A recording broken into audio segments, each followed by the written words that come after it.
Good morning. आज का topic है हमारा electric potential due to a dipole.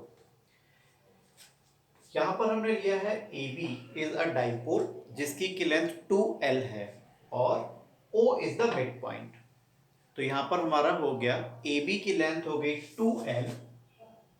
A B की लेंथ हमारी है 2L और ए पॉइंट पर हमारा चार्ज है माइनस का Q और बी पॉइंट पर हमारा चार्ज है प्लस का Q।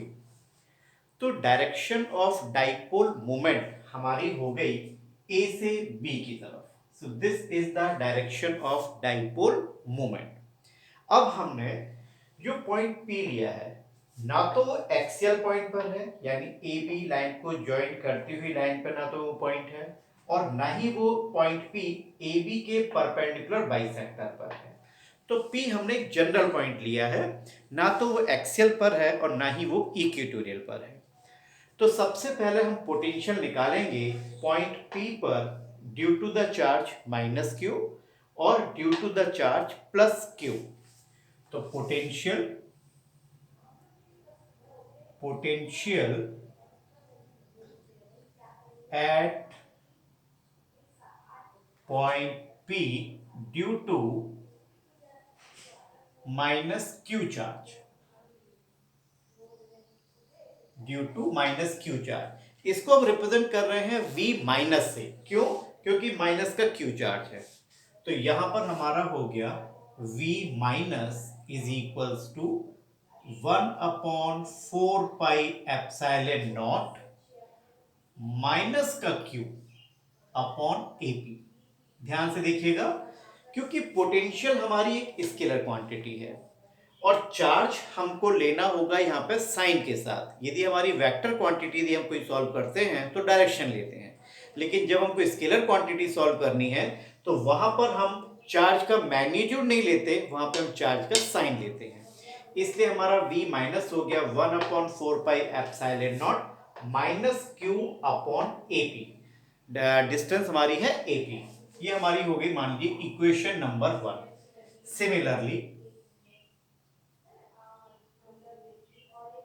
Similarly potential due two plus Q charge, potential due two plus Q charge, उसको हम रिप्रेजेंट कर रहे हैं V प्लस से। तो V प्लस से हमारा हो गया 1/4 pi epsilon naught Q upon BP। Q upon BP। अब ध्यान देने वाली बात यह है कि यहां पर हमारी AP और BP दोनों इक्वल नहीं है, लेकिन जो हमारा AB का जो मिड पॉइंट O है और P पॉइंट वहां से हमने लिया है डिस्टेंस R पर, यानी OP हमारा है R के बराबर। मैं यहां पे लिख देता हूं OP is equals to R। अब हमने क्या किया, एंगल APB बहुत छोटा है, इसका मतलब हुआ कि जो डाइपोल की लेंथ है वो बहुत छोटी है और जो डिस्टेंस R है वो बहुत बड़ी है। अब हमने क्या किया, OP को ज्वाइन करते हुए हमने आगे एक्सटेंड किया और पॉइंट A से और पॉइंट B से OP पर हमने ड्रॉ किया है perpendicular, that is AC and BD।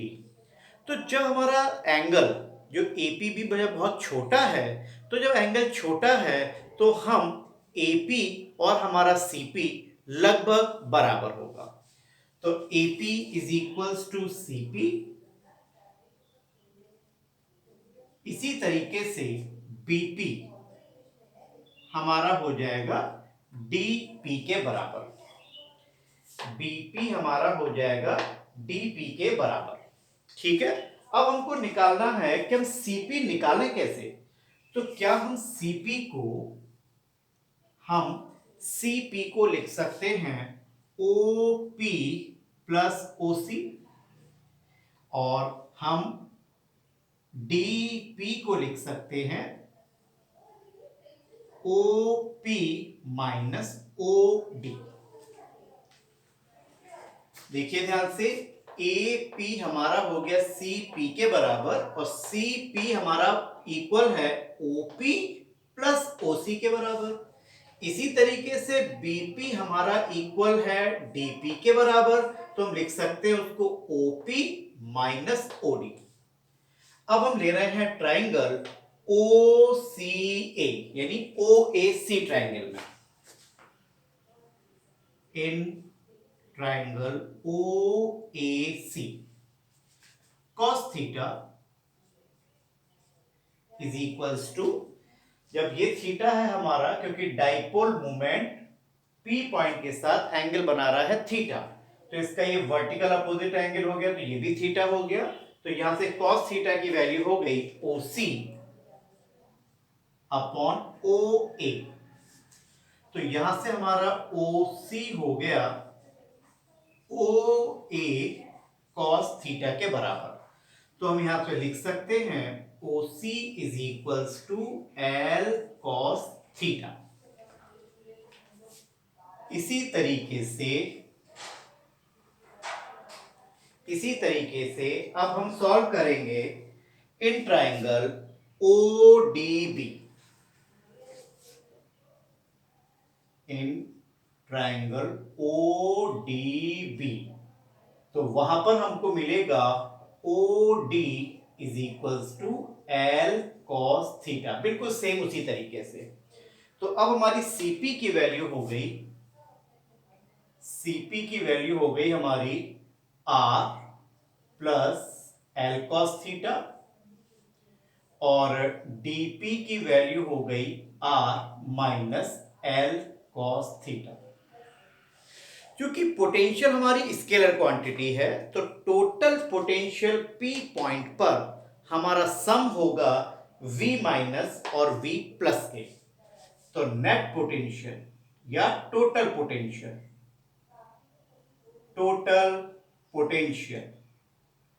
Eight point P, V is equals to V minus plus V plus. V is equals to 1 upon 4 pi epsilon naught minus Q upon R plus L cos theta plus 1 upon 4 pi epsilon naught Q upon R minus L cos theta. V is equals to 1 upon 4 pi epsilon naught and Q, इतना portion common आ गया, और bracket के अंदर अब हमको मिल रहा है 1 upon R minus L cos theta, पहले मैंने ये वाला टर्म लिखा है, minus 1 upon R plus L cos theta.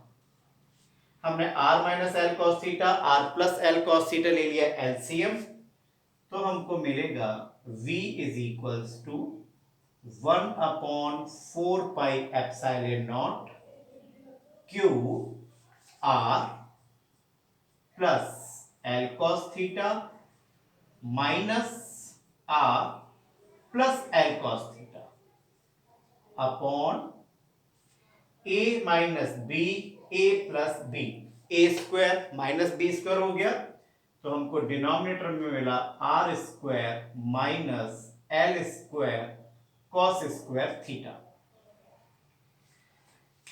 R से आर कैंसिल हो गया, L cos theta plus L cos theta हमको मिलेगा 2l कॉस थीटा। तो v की वैल्यू हमको मिली 1 upon 4 pi epsilon naught Q into 2l cos theta upon r square minus l square cos square theta. इतनी value मिली अभी हमारी।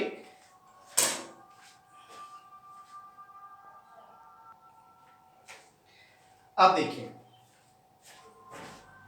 2ql को हम लिख सकते हैं P, तो हमारा हो गया V is equals to 1 upon 4 pi epsilon naught P cos theta upon R square minus L square cos square theta. ये हमारा एक्सप्रेशन आया, general expression for dipole moment, general expression for electric potential for a dipole. अब देखिए, यदि हम लेते हैं axial point पर, यदि हमारा पॉइंट पी एक्सियल पॉइंट पर हो तो यहां पर पॉइंट पी डाइपोल मोमेंट के साथ एंगल बना रहा था थीटा। अब यदि हमारा पॉइंट पी इसी लाइन पर होता है तो पी पॉइंट जब इसी लाइन पर आ गया तो ओपी जो लाइन है वो हमारी इस तरीके से आएगी और यही डायरेक्शन हमारी डाइपोल मोमेंट की है। तो डाइपोल मोमेंट और पॉइंट पी के बीच में हमारा एंगल आएगा 0। तो अब यदि हम बात करते हैं एट एक्सियल पोजीशन,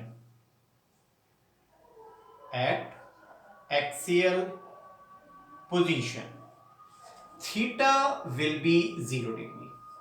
तो हम लिखेंगे v axial is equals to 1/4 pi epsilon naught p cos 0 की value 1 upon R square minus L square. ये एक्सप्रेशन आ गया हमारा पोटेंशियल का जनरल एक्सप्रेशन जब हमारा पॉइंट पी एक्सियल पोजीशन पर है।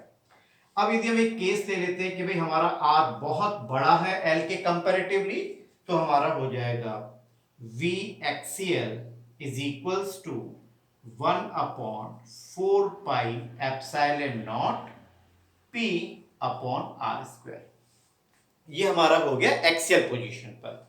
अब यदि हम बात करते हैं इक्वेटोरियल पर, सो इक्वेटोरियल पर पॉइंट P हमारा AB के परपेंडिकुलर बाइसेक्टर पर होगा और उस समय हमारा थीटा होगा 90 डिग्री। और यदि थीटा हमारा 90 डिग्री है तो देखिए जरा, eight equatorial position, equatorial position, equatorial position पर थीटा विल बिकम 90 और cos 90 की वैल्यू होती है 0। इसका मतलब potential due to a dipole at equatorial position it will be 0। तो ये हमारा एक्सप्रेशन था potential due to a dipole at its general point, और उसके बाद हमने दोनों पॉइंट्स पर निकाला उसका एक्सियल पोजीशन पर और इक्वेटोरियल पोजीशन पर। Very good.